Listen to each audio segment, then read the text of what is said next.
I've played a few Yu-Gi-Oh games on this channel, Sacred Cards, Reshef of Destruction, and Forbidden Memories. I like those games a lot because they're not just duel simulators, they have stories and lore and more to offer than just card games. So I wasn't really planning on making a video about a Yu-Gi-Oh game like Duel Monsters 4 for the Game Boy Color, but the interesting thing about this game is they did the whole Pokemon thing where instead of releasing one game, they released 3 games, each with a different protagonist on the box. You got Yugi's version, Kaiba's version, and Joey's version. Each version is essentially the same game, but with some slight changes, such as the available cards you have to use and the character you play as. And the idea was you get together with your friends who have the other versions, and then you can battle each other and trade cards. And I actually really like this because it reminds me of my childhood days of Yu-Gi-Oh! Going to the store and seeing the starter decks who also had the various characters on the package with a deck built around the cards they use in the anime.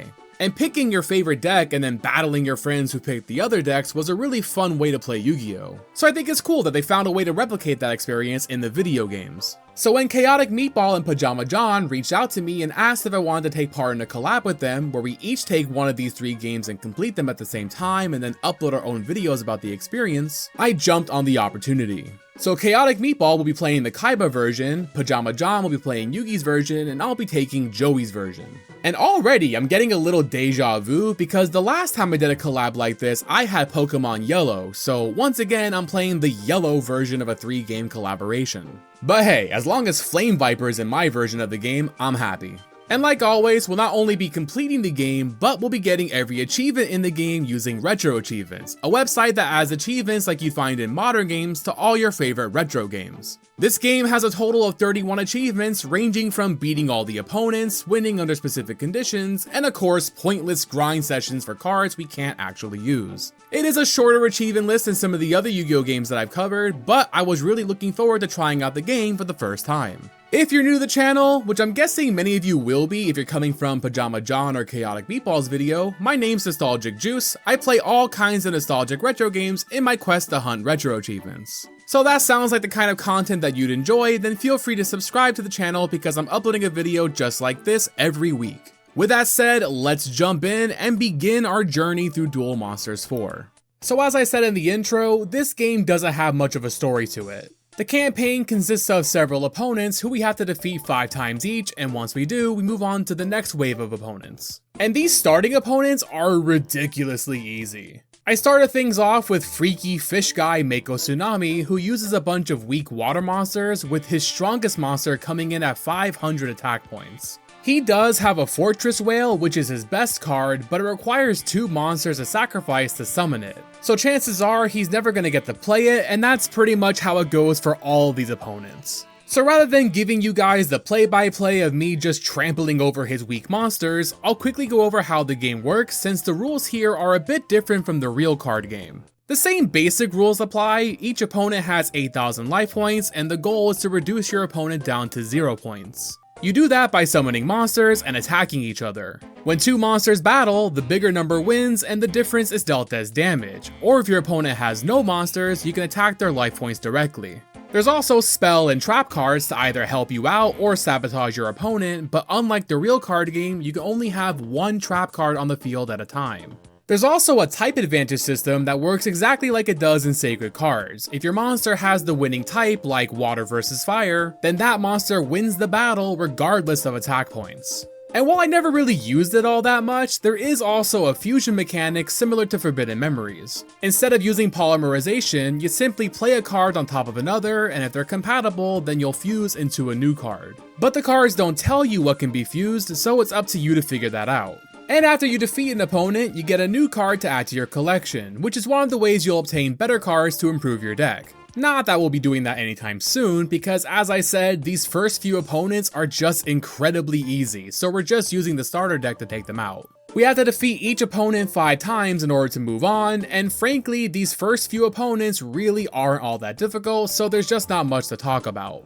We're still using the starting deck, and every duel is pretty much just us poking them with a few hundred points of damage each turn until we take them out. The only good card these guys use is Flame Viper. Even Mako uses him despite running a water deck. The worst of them is Simon, who is so bad at the game that he uses only 4 of the 5 Exodia pieces in his deck, so they're just completely useless. Seriously, if you lose to Simon, you just gotta turn in your Yu-Gi-Oh license. The only opponent in the starting pool who puts up a slight challenge is Weevil Underwood. And the only reason he can be a problem is because of 3 cards that he has. The first is Soldier Ant, which has 1200 defense points, which makes it able to stall us out until he can get some of his higher level monsters out. And then he has 2 equip spell cards which can power up his insect monsters. If he gets any of these cards, then our starting deck is pretty much defenseless as we have no fire type monsters, so we can't win off type advantage. And nothing in our deck is stronger than 900 attack points. We don't even have any high level monsters that we can tribute other monsters to summon yet. The starting deck in this game is the worst starting deck in all of the Yu-Gi-Oh games I played so far.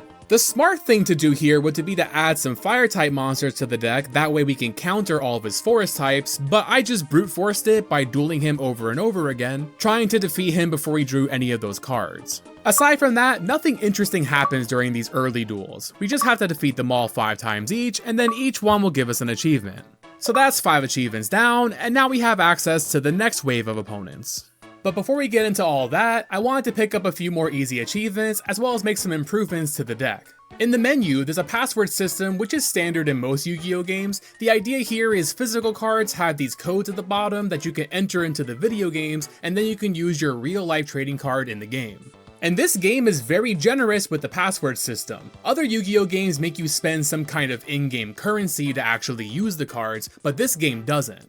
And of course, with the power of the internet, you can just look up the codes to any card in the game, so this ends up being a great way to get cards. The only downside is you can only use each password once, so if you want multiple copies of a card, you'll have to earn the other 2 via grinding. In addition to unlocking cards, there's 2 secret passwords that we can enter. One of them just plays the credits of the game, which we do have to do for an achievement, but the other one gets you support from Yugi's grandpa. And I definitely should have done this one first, because after each duel, Yugi's grandpa will give you another card as a prize. The cards seem to come from a separate pool, so it doesn't increase your chances of getting a specific card drop, but more cards is better than less cards. So I definitely recommend doing this first for anybody else looking to play this game. The main benefit to passwords is obtaining more useful cards to use in our deck, which we'll need now that the opponents are starting to get harder. But there is a bit of a catch here. There's a total of 900 cards in the game, but we can't use them all. Some cards are exclusive to specific versions of the game. If you've seen my previous Sacred Cards or Reshefa Destruction videos, then you probably know a few key cards that I like to use. And a lot of these cards are just not available in Joey's version of the game. And the really annoying thing is the game doesn't tell you which ones can or can't be used until you go to try to put them in the deck. And even then, it doesn't explicitly say why the card can't be put in the deck, which is an issue because some cards are also only available after we beat the game. So when you find a card that can't be added to the deck, you don't know if it's because it's not allowed in the version of the game that you're using, or if it's just not allowed until the post-game. So I found myself constantly having to look up cards on the Wikipedia, which made the deck building process really annoying. And also, while I'm complaining about things, there's also no way to organize the cards in your trunk like in previous games. So just finding the cards you have is a tedious process because you either have to scroll through the entire trunk, or once again, you use the Wikipedia and see what number the card you're looking for is. Other Yu-Gi-Oh games that came out before this one had ways to organize cards by type or attack points or whatever makes it easier to find what you're looking for.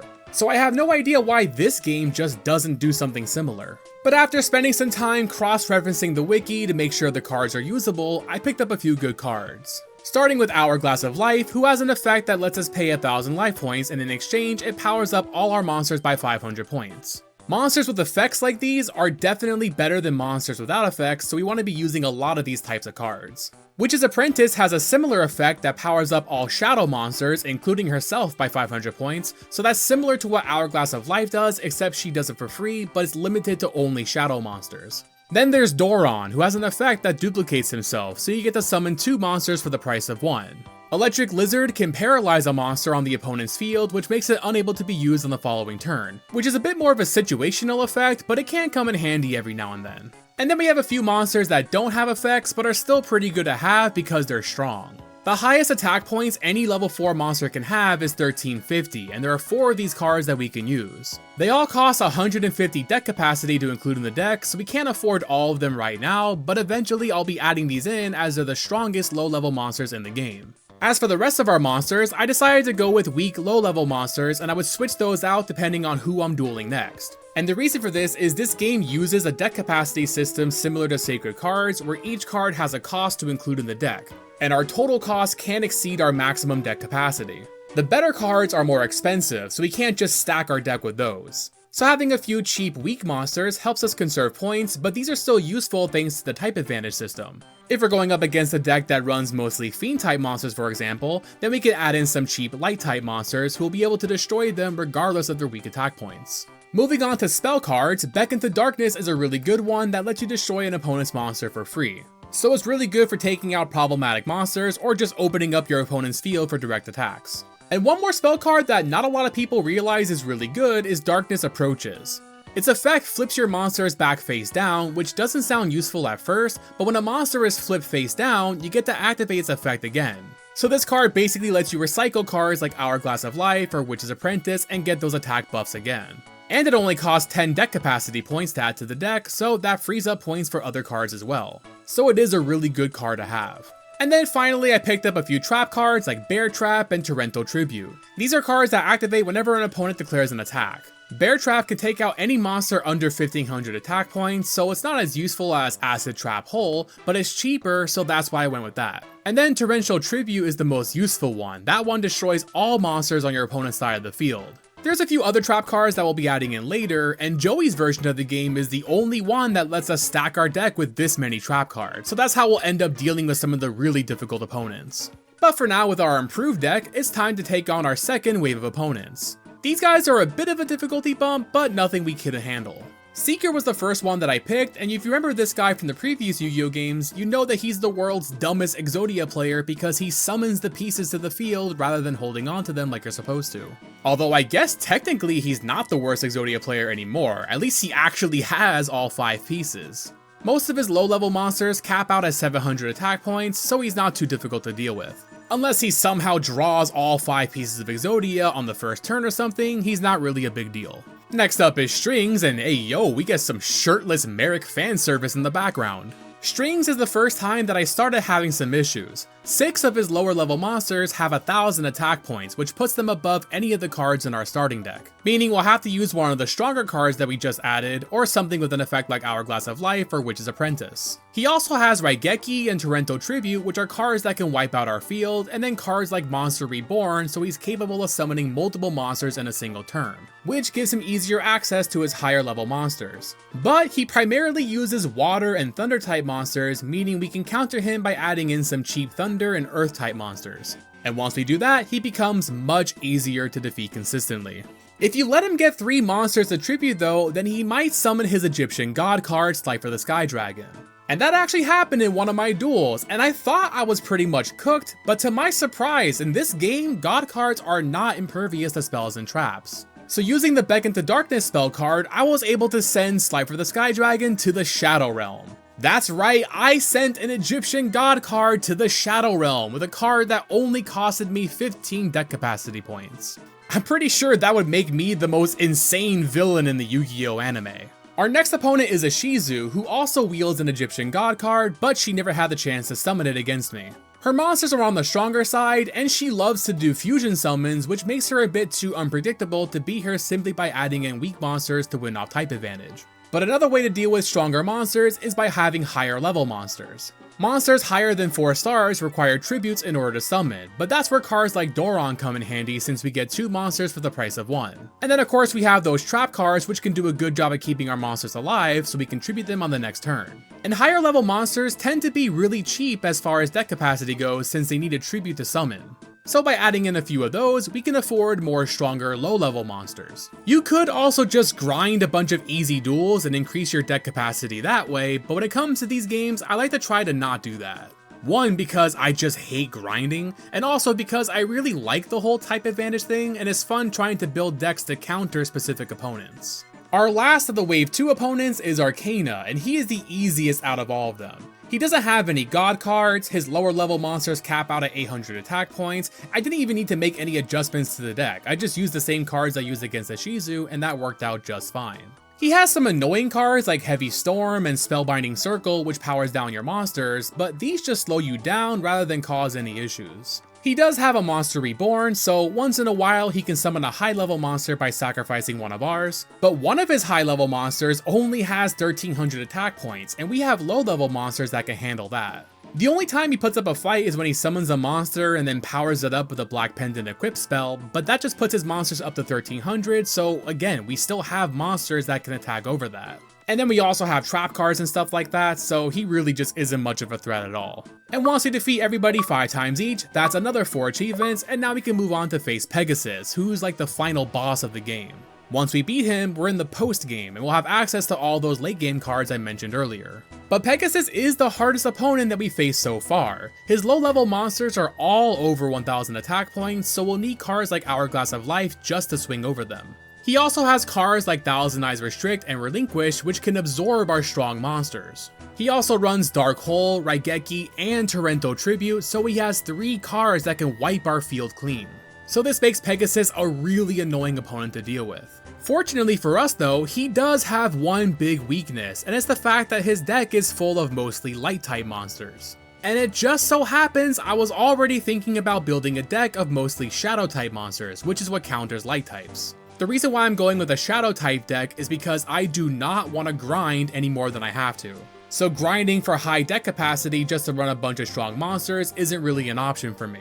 But I picked up a few of the Yami field spells thanks to the Grandpa support, which buffs up spellcaster type monsters, many of which are shadow type, including Witch's Apprentice, whose effect also buffs up shadow type monsters. So the idea for the deck was I would try to run mostly shadow type monsters and then try to buff them up using these effects. But against Pegasus, we really don't have to worry about all that. Since we have so much type advantage against him, he really isn't that much trouble. He can still win once in a while if he gets his best cards out and everything kind of works in his favor, but we are consistently able to beat him enough to defeat him 5 times. And once we defeated him for the final time, we got our achievement, and now we are officially in the post game. In the post game, we have some extra opponents that we can duel against, but we're going to come back to them later. For now, I decided that I put off grinding long enough, and for a few of our achievements, we do have to win specific cards from opponents. And as much as I don't like grinding, we can't really avoid it if we want these achievements. So I decided I would ease myself into it by taking on our easiest grind against Esparoba, who has a 1.22% chance of dropping a Jinzo, which will get us an achievement. Since Espa is one of the first opponents we face, and our deck is much stronger now that it was back at the beginning, these duels are just a mindless autopilot grind. And as I was doing it, I noticed that even some of the cards that we're winning aren't usable in Joey's version of the game. I knew you can get these unavailable cards via passwords, but I didn't notice until now that they're also possible card drops, which in my opinion is really stupid.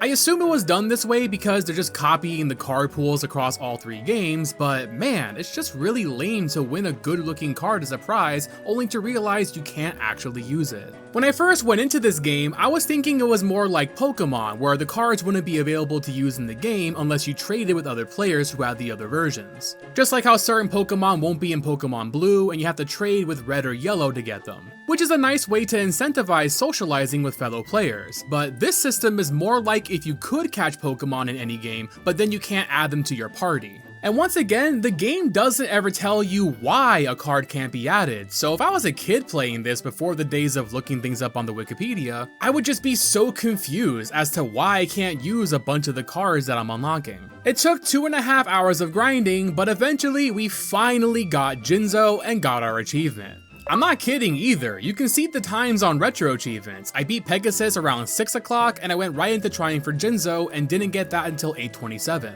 2.5 hours of dueling one of the easiest opponents until he finally gave us Jinzo. And I wish I could say the grind was over, but we still have 2 more grinds ahead of us against much more difficult opponents. And these ones make even less sense because we have to earn 2 of the 3 Egyptian god cards, and those 2 are the ones that we can't use in Joey's version of the game. So it's just 2 pointless grinds for absolutely no reason other than the achievements. I try not to rip on achievement sets too much in my videos because I have a lot of respect for achievement developers. And even if I personally don't like an achievement, I can usually understand why other people might enjoy it. But I'm really struggling to see the appeal of these kinds of grind achievements. Are Yu-Gi-Oh players just like masochists who love putting themselves through hours of grinding? In any case, we don't have to worry about those for now. Now that our first grind is done, I was able to make some more improvements to the deck thanks to our increased deck capacity, so now I felt it was a good time to take on some of our new opponents. And first up is My Valentine. She uses a variety of wind, fiend, light, and thunder type monsters, so picking counter types isn't as effective since she has more diversity in the deck.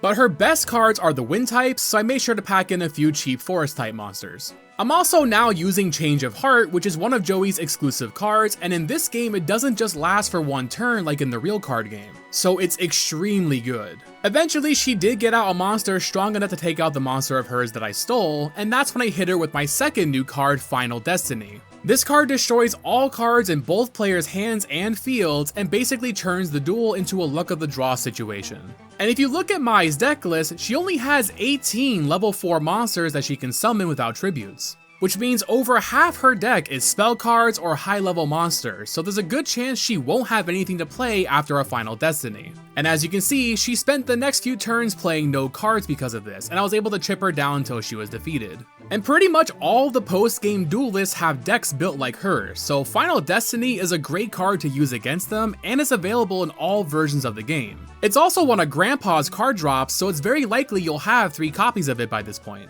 Once we defeated Mai, we got an achievement, since now that we're in the post-game, we only have to beat these guys once for the achievements. The post-game opponents also work a little differently than the rest of them. Each of them has a password that you have to enter in order to face them, which is a very odd system, and I don't think the game ever tells you those passwords. So I'm not sure where you're supposed to learn about them if you're not looking them up online, but thankfully we have the Wikipedia, so we enter the password to take on Bandit Keith next. 12 of his 18 low-level monsters are fiend types, so we can easily counter him by putting in some light type monsters. He also runs way more spells and traps than anybody else, so it's likely that he just won't have things to summon, especially if we hit him with a Final Destiny. So because of that, and the fact that we're countering him so hard, there really isn't much that he can do, and we take him out very easily and pick up our next achievement. On the opposite end of the spectrum, we have Yugi, who's the hardest of all the opponents in my opinion. He runs more higher level monsters than anybody else, so you would think that makes him easier, but he also has more ways to summon those high level cards.